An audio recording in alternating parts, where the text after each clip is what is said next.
What's up, everybody, and welcome to Life According to This Guy. I'm this guy here with Emma today. This is a Hello. very special episode. This is the first episode ever that I'm going to be putting on the YouTube channel. If there's a few like short films, short videos that I've been uploading on like Instagram. Some of you might have watched those, and yeah, that's not really what I'm trying to do with the videos. I've been kind of setting it up for my channel on YouTube, Life According to This Guy, where we're going to be talking about a lot of stuff, a lot of life things. Yeah, it's going to be kind of a podcast style, interview style, talk show style type format, and we have our first guest today, Emma Wilson. Very Hello. excited to have her here. She's got an incredible story and been through a lot. So we're gonna talk about what she's been going through in life. Yeah. So without further ado, Emma. Hello. Um, my name is Emma. I'm 23 years old currently. Um, I used to play hockey and soccer and like a lot of sports. I used to be kind of the sporty girl from like yeah. And I used to love um horses and dogs. Well, I still do, but yeah. Um, yeah. Yeah. Thank you, Emma. So Emma and I met in sixth grade actually. So we grew up in the Mhm. same city of Lakeville and went to the same middle school, McGuire Middle School. And yeah, I remember Emma from sixth grade. We had a few classes together. And really, she's here today because she, went to middle school like any normal kid, like it was just a normal experience. And then later on in seventh grade, you Mhm. found out that you had brain cancer. Yeah. And life changed dramatically, as you can imagine. And yeah, Mhm. today we're going to be talking about what that was, all that was like, finding out you had cancer, what you had to go through after that, how it changed your life personally, but also how it changed your social life, and really what life was like before, what it was like during that whole process, and what it's like now. Yeah. So It's it's a crazy story. yeah, so let's start with you started out in middle school, right? Yeah.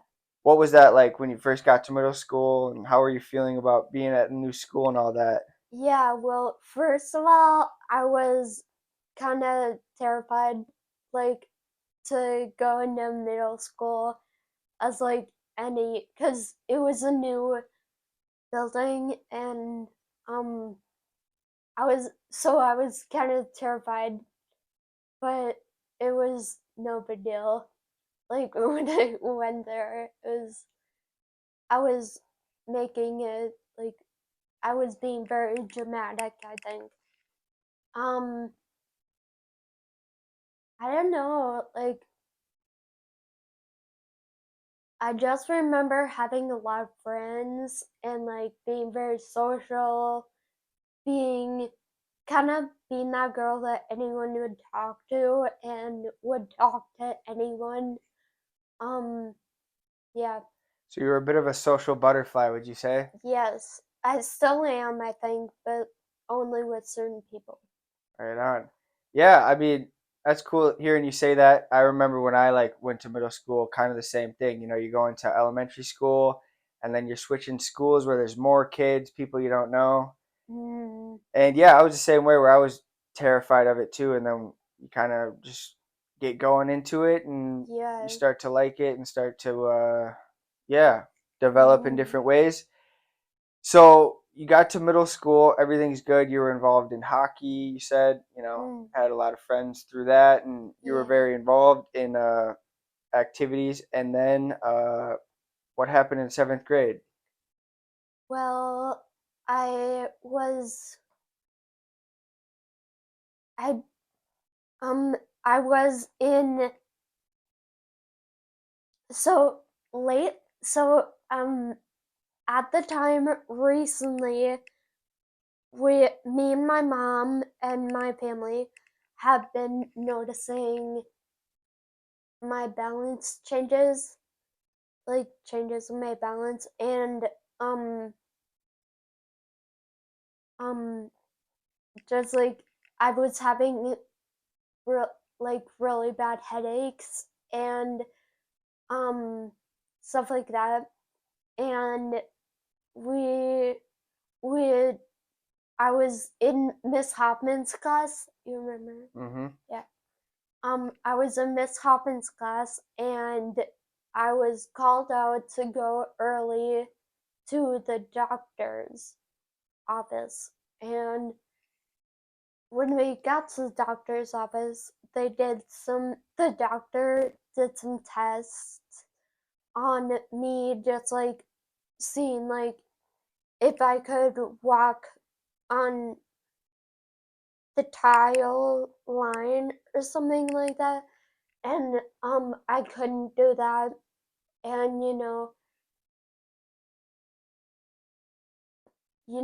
a typical seventh grader should be able to do that. Like even if they're super duper clumsy, they should be able to do that. And I wasn't able to, so he's like, "Well, I don't think it's anything wrong, but let's do a CT scan, just make sure." And that's when they found it. At the time, they didn't know it was cancer, though. So when they first did that, like first CT scan, they noticed would it be like a tumor then, Yeah. but they didn't think that it was cancerous, or they didn't know what the tumor was exactly. Mm, And so, how long did it take for them to like realize what the tumor was? they had to do the surgery and then they did a biopsy. So it wasn't until a few days later, after May 7th, so probably like May 9th or something, that they figured out it was cancer. Gotcha. So you're at school and you start to realize you're having some balance issues, and then you went and Yeah. realized you couldn't walk on a straight Hmm. line. They did the brain scan, found a tumor. What was it like realizing that after they did the CT scan, you did have a tumor? And then what was it like realizing that that was a cancerous tumor? To me, I was like, oh my god, am I gonna die? Like, that's the first thought that came to my mind, because when you hear the word cancer, at that time, I only thought of death. Like, that was the only thought that came to my mind. Like, how is this gonna change me and stuff like that. So after they found out that it was cancerous, they diagnosed you. How long until you had to start, doing treatment and doing things for the cancer once you found out? Well, I was diagnosed on April 28th of 2014, and I had brain surgery on May 7th, 2014, and then I I don't remember the exact day I went to Chicago, but it was like a month or so after the surgery. Wow. So yeah, quite gray. Yeah, so it wasn't a very long process from the time you got diagnosed, until you had to go into surgery. Yeah. So what was that like? Really, you had no time to kind of pause and think. You had to start acting on it right away. You get diagnosed, and then, Mm, a month later, you have already gone through surgery. yeah. Was my parents let me stay home from school when I was getting sick every morning. Um, but after I after the surgery, I missed the end of seventh grade, I think. And then um at the beginning of eighth grade, for the beginning of the year, I started doing half days. so I would go in the afternoon and stay home in the morning so I would have time to like rest and sleep and stuff. Um, but the most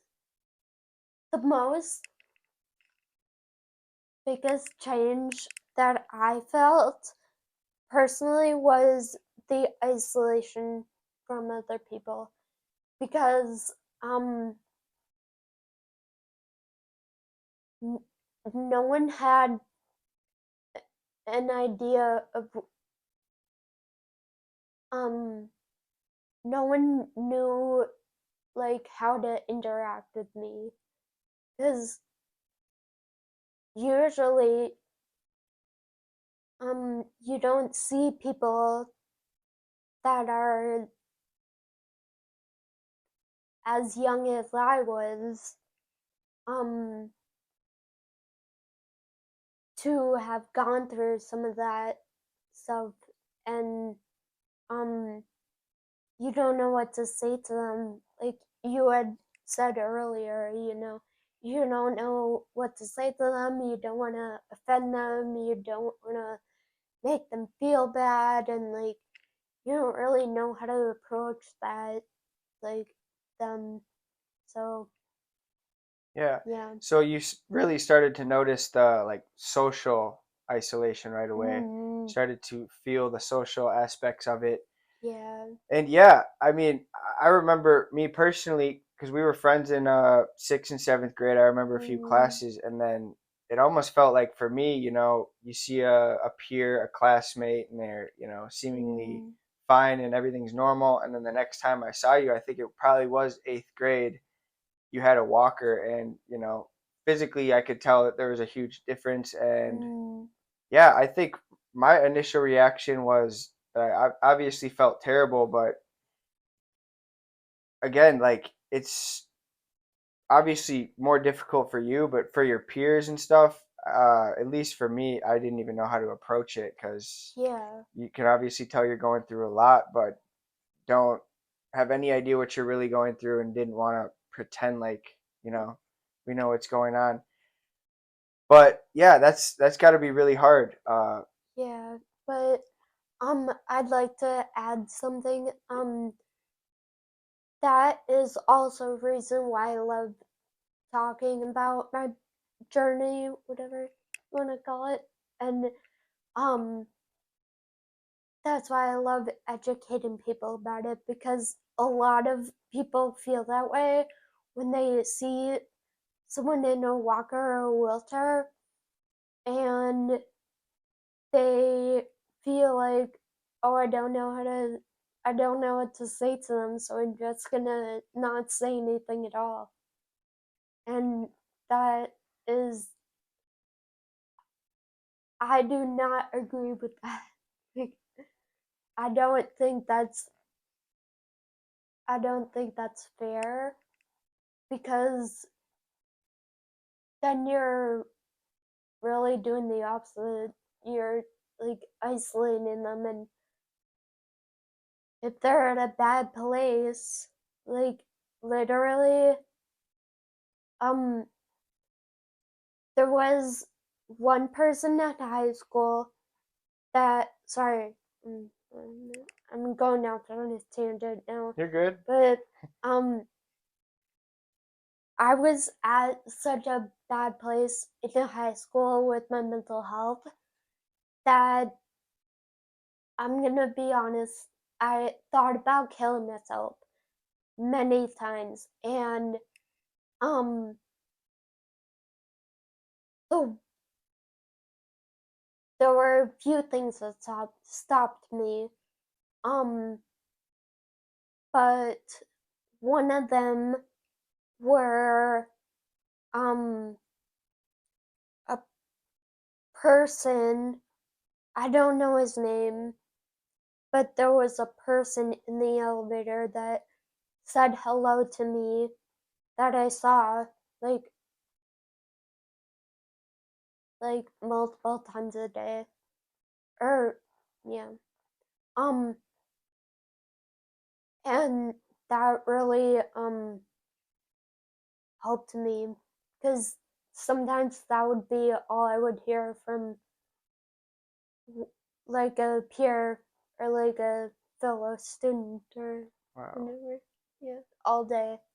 Wow. So sometimes that's all it really takes is just somebody saying hello, Exactly. acknowledging you. Yeah. Yeah, so you mentioned it earlier.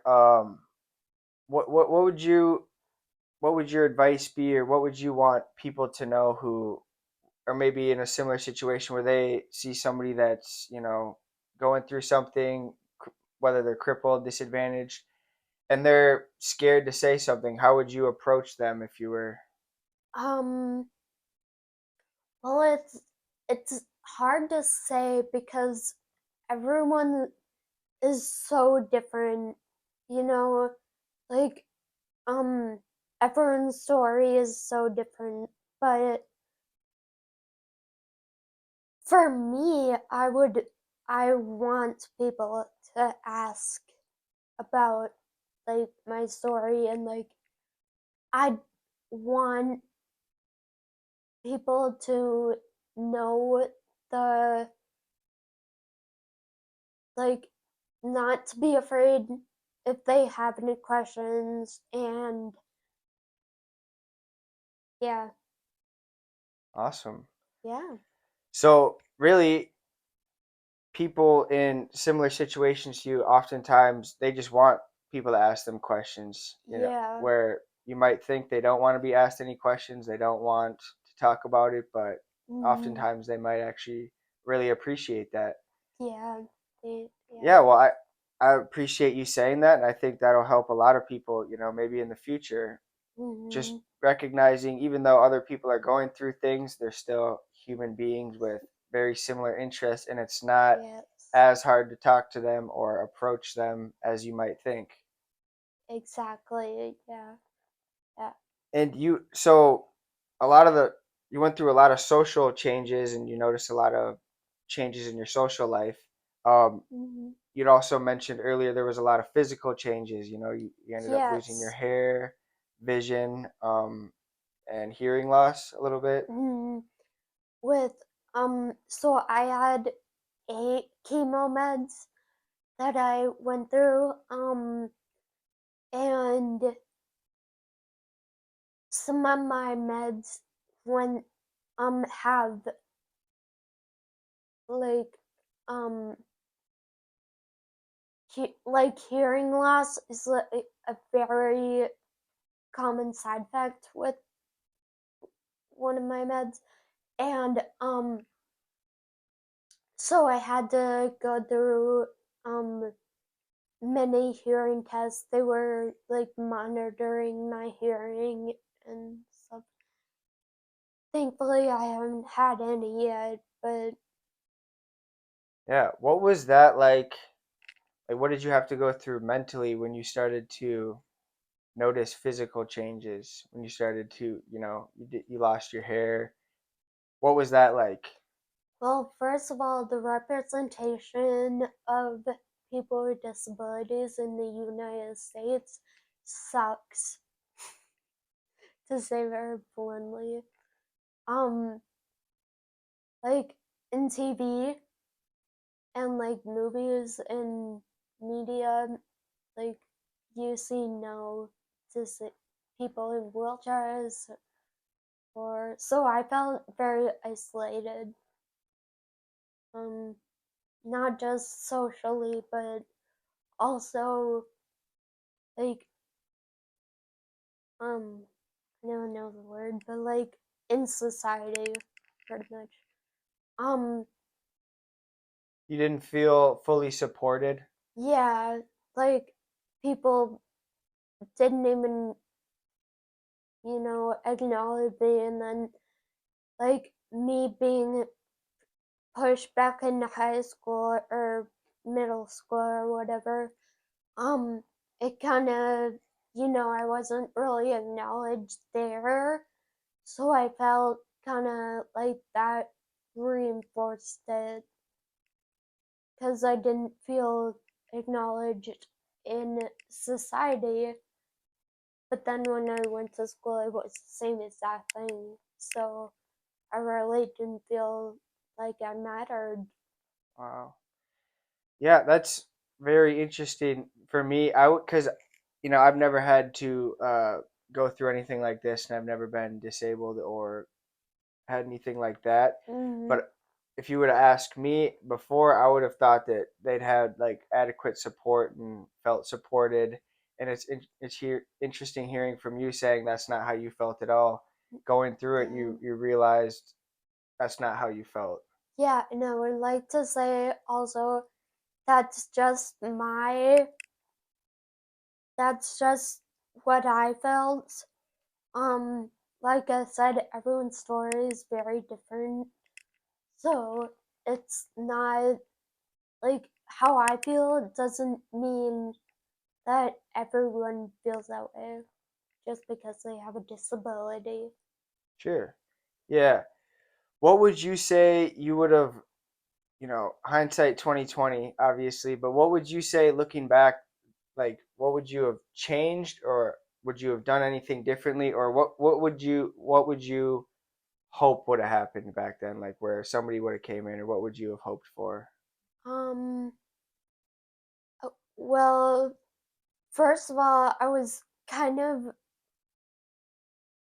really just in the victim mentality that like, oh, this is so like this is all happening to me, and um they're not talking to me. Like I thought everyone hated me right off the bat because like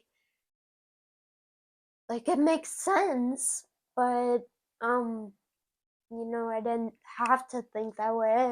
It could have just like adjusted my mindset, and I've been working on that recently, but it wasn't up until recently that I had been working on this. So, like in the um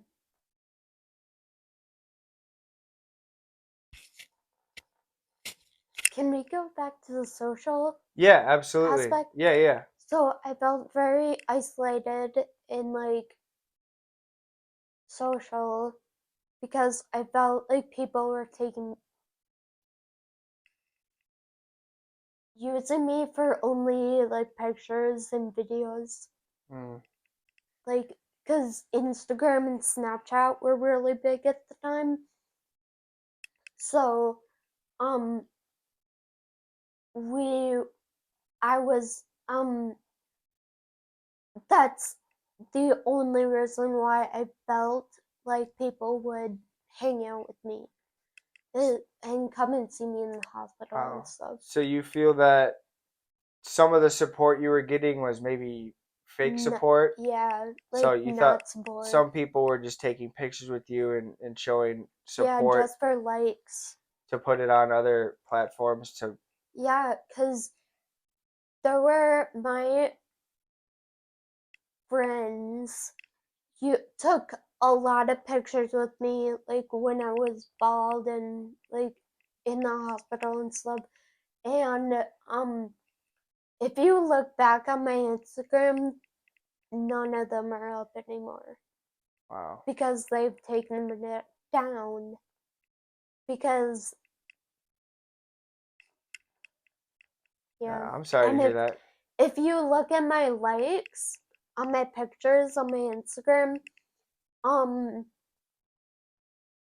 I used to get like a lot of likes, like 400 Oh likes, wow.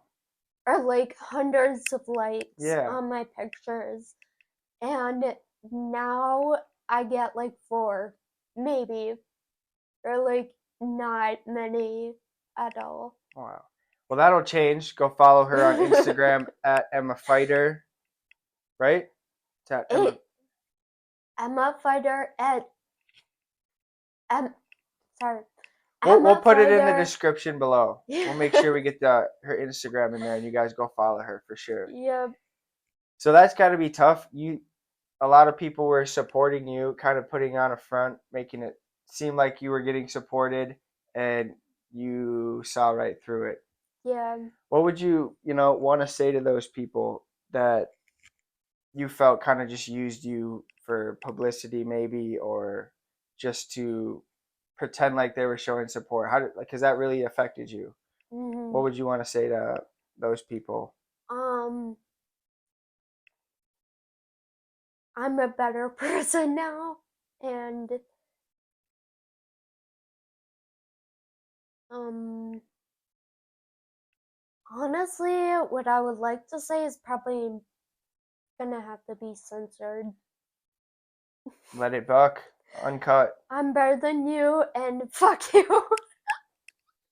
for real. I was not chill. No, Emma's better and stronger I because was of that. I was so upset. Like that was not okay. Would It you was think? like very mature, I think. Yeah, and I think there's something to be said too about how people kind of get wrapped up in self a lot of it. hmm Like, some people were trying to make it seem like they were supporting you to because maybe they thought it would make you feel better, and it did the opposite because you didn't feel that the support was really real. Yeah, cuz I had when I was in the hospital and like I was on like I was answering text messages and stuff, kind of getting back into social media after my brain surgery and stuff. Um I was getting messages from people I didn't even know Wow. saying, "Oh my gosh, you're so strong," and like stuff like that. And I'm like, "Who are you? Like, what? Like, Did why are you did you you like talking to that me?" or not?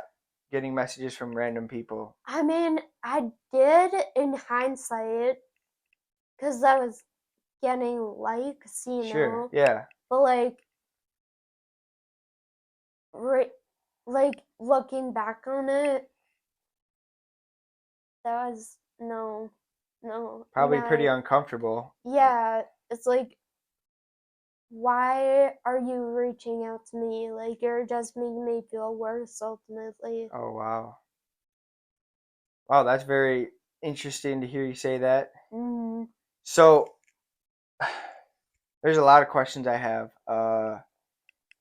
go What was ahead. it like, or, and we can kind of edit this part because I'm just trying to think, but so you were in sixth, seventh grade, right? And you Mm, developed brain cancer. And yeah. I don't know a whole lot about brain cancer, but I'm sure that because you had that in your brain, you had to do chemo and there was a bunch Mm, of other things you had to do to get rid of that.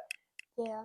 Did your brain develop like was it that you didn't develop in certain areas faster than other people, or did you notice Um, any like developmental things with your brain that maybe you hadn't developed at the same pace as like other people that you had to like slowly develop later I on? mean, sort of. I think, um, I guess I don't know what you mean. I'm Sorry, yeah, that sorry. was kind of a bad question. We'll Um, scratch that. We'll just restart really quick. But so you you were growing up, you're in seventh grade, you're still really young, still developing, and then mm, you get brain cancer on top of that. So I'm wondering if the doctors maybe told you anything about how your brain was going to be developing differently or how it developed they differently. actually, um, I felt very in the dark about pretty much everything that was going on because I was very in in like incompetent kind Sure. of um at the time, but I feel like I've grown a lot since then, so I don't feel that way anymore. But um there's a thing called chemo fog or whatever, chemo brain, Oh, whatever. It's like a fog that like takes over your brain after you go through chemo. And um I had that for a long time. Like up until like 5 years after my chemo. Um, yeah, it was scary, very scary. Um, yeah. I can imagine. Mhm. So we kind of talked a little bit about what life was like before, what it was like during, and now let's talk about kind of what it was like after. So you got diagnosed, you went through chemo and treatment and all these other things you had to go Mm, through. When were you like technically cancer free and then started the, you know, process after having cancer and all that?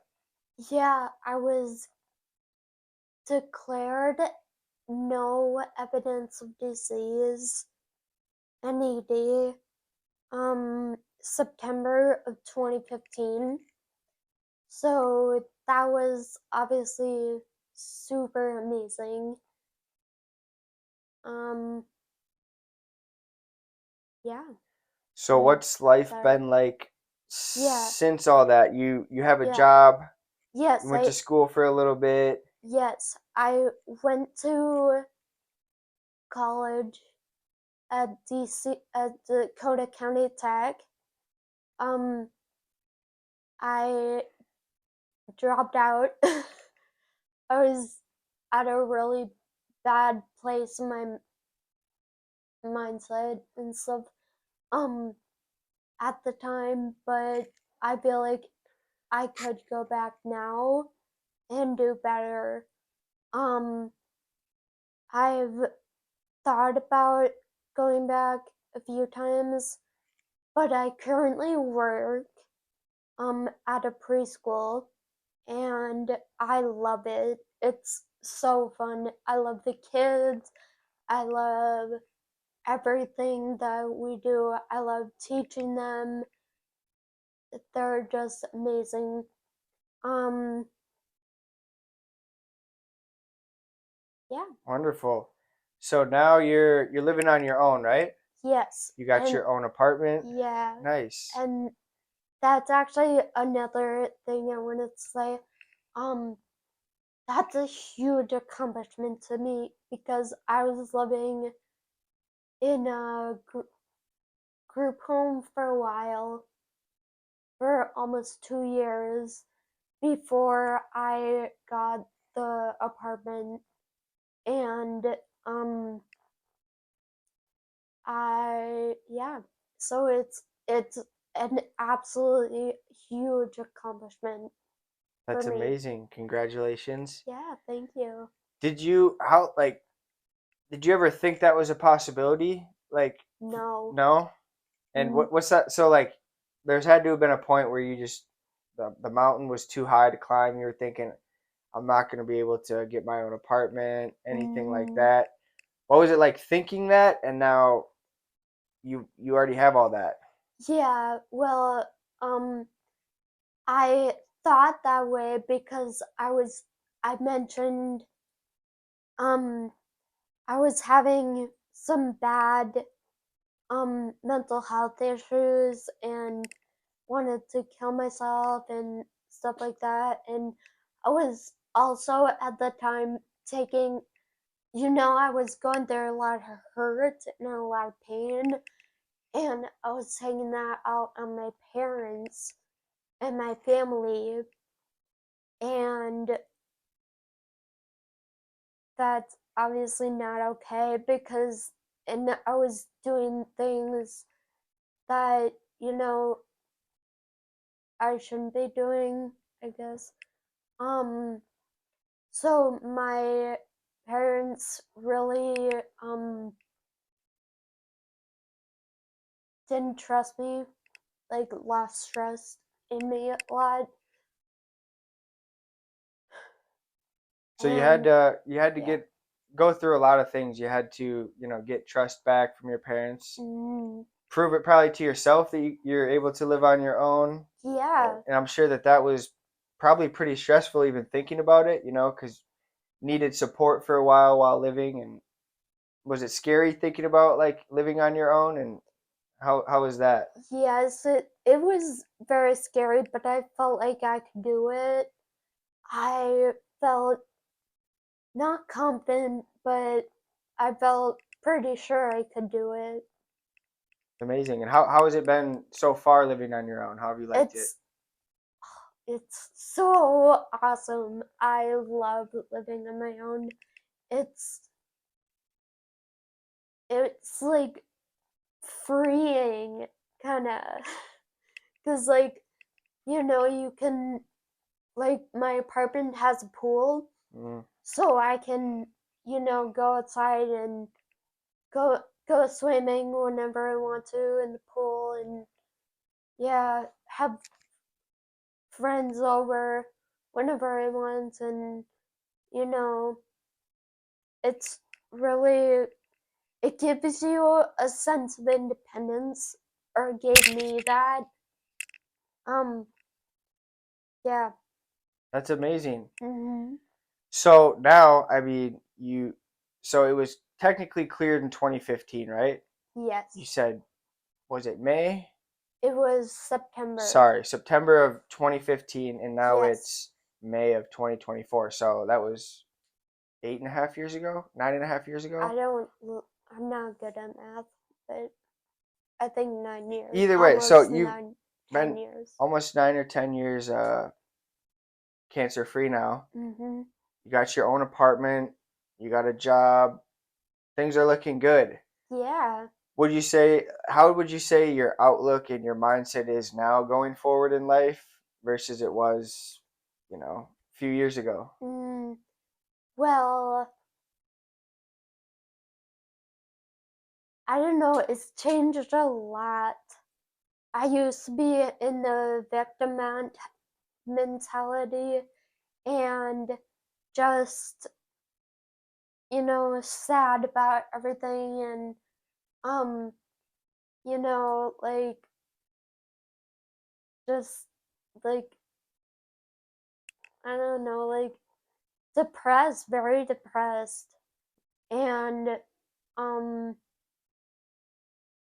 I still do get sad sometimes, but like, then it was like every day I would come home crying from high school or something, because I'd be like, only one person talked to me, or like something like that. Like, I just, but now I'm like trying to look for the small good things in every situation.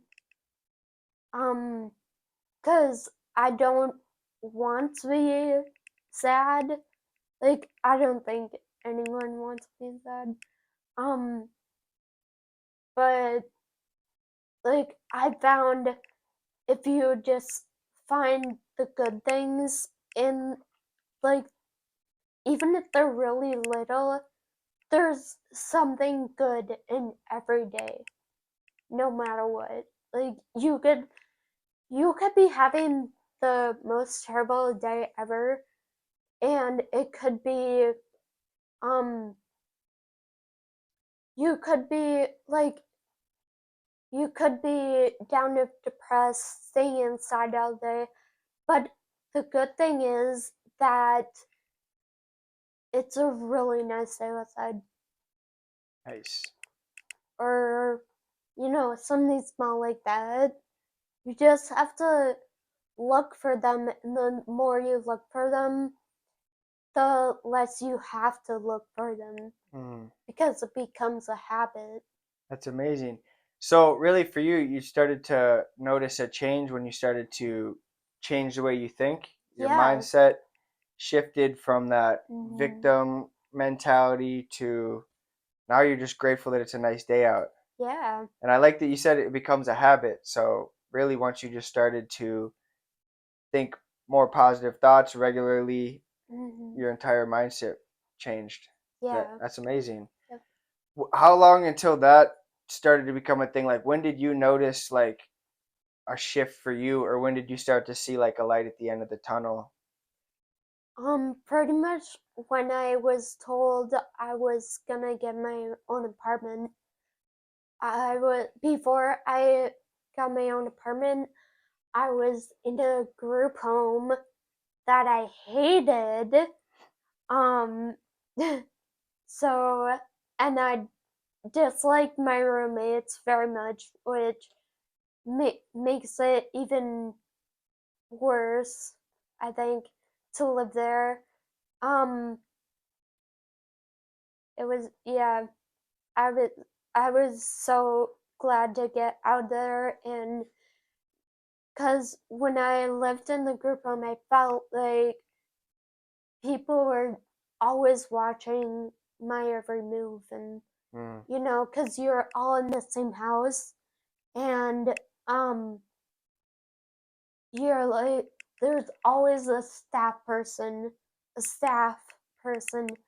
that is on site and like in the office, whatever. gotcha. So you And felt like there was no privacy, really. yeah, yeah, that's Well, a good way to put it. it's amazing. Yeah. I mean, before we kind of wrap up here, I want to like recap it a little bit. So, yeah, middle school, you grew up pretty much normal. Everything Mm, was normal, you know. yeah. Get to middle school, things are going good. Then you find out you have brain cancer. Yeah. Changed not only your personal life drastically, but it also changed your social life pretty drastically as well. Mm, And you had to deal with all that, and it really changed you, and you had to grow in other areas, right? yeah. And now you're killing it with your own apartment. You got a job, and things are looking good. Mm, That's amazing. What is there anything else you want to have people know, end on, or any messages you want to leave us with today? um, yeah. If you know someone or um see someone um no matter like disabled or not, um if you just see someone having a bad day, just like a hello could literally save someone's life. And yeah. Yeah, that's simple, you guys.